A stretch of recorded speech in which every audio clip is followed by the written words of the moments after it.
Well, I graduated from high school in Menlo Park, California. Went to prep school for a year, then went into Air Force Academy in 1960. Graduated in 64 and went to pilot training at Webb Air Force Base, Texas. And did that for a year, graduated, got into the flying in the back seat of the F-4 Phantom. Did that for a year. I signed up in England at RAF Beltwaters. Upgraded, volunteered for Vietnam and upgraded into the front seat of the F-4 after a year. After I upgraded, they had too many pilots in Vietnam, so I went to Eglin Air Force Base. The unit I joined there was when they were building up to go to Vietnam.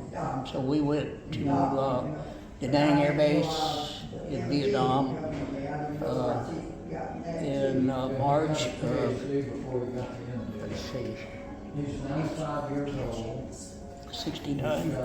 That's right. Yeah. And spent a year at Da Nang. Well, I spent 9 months at Da Nang. Supposed to have a year tour. Unfortunately, I got shot down and didn't last a year. It lasted 9 months.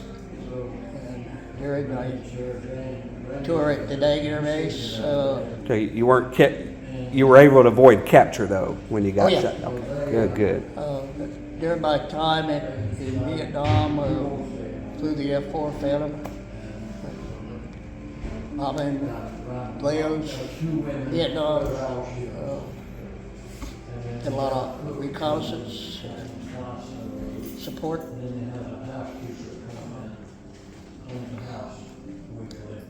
The last 4 or 5 months of my tour there, I was in a special unit called the Stormy Fax, forward air controllers. There were a lot of forward air controllers in slow-moving airplanes, propeller type. We had a special unit there today, and there was also a unit at U-Boat Air Base and at UDOR called Fast Fax. And our primary mission was visual reconnaissance in Laos, on the trail.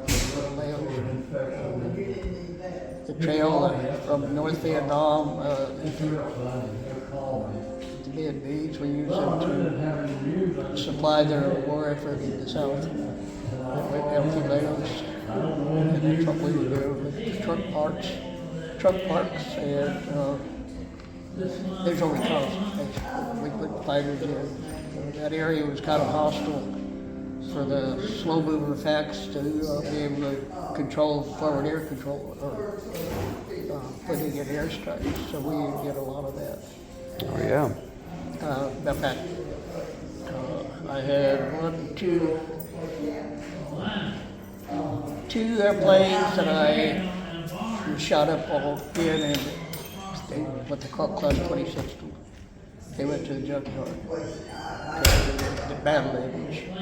My third one that I ejected out of, got the airplane back into friendly territory, but couldn't land it. So ended up letting it go, and in the process I had 2 compression fractures in my back.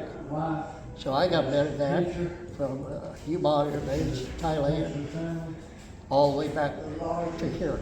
Okay. And fortunately, the back problem was a hairline fracture, the L1 and T12. So it was a fairly fixable thing. And I stayed here for 2 months, and then I got back on flying status. The same airplane, the F-4. Went deployed to, from there I went to Bitburg Air Base, Germany, and spent 4.5 years in Germany. Came back for a 2-year tour with the Army, the 1st Infantry Division in Fort Riley, Kansas. That was a non-flying job. So you went from the Air Force to the Army? Yeah, well, I was an Air Liaison officer. Oh. I had a detachment that was the Air Force. We did the forward air controller on the ground, the coordination between the air strikes and the Army on the ground. Okay. So I did that for 2 years, and then I went back, let's see. I would have been, I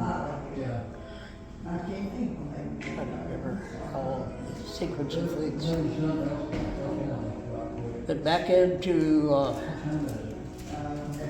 no, I guess, no, I don't want to. When I went out of there, I went,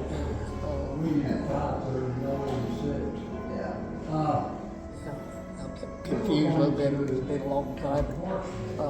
I went into, transferred into the A-10, which is the Warthog. And ended up flying it for 3 years at England Air Force Base in Louisiana. And then ended up going to Europe, to Bentwaters, Germany, or Bentwaters, England, I'm sorry. And flew out of there for 3 more years in the A-10. And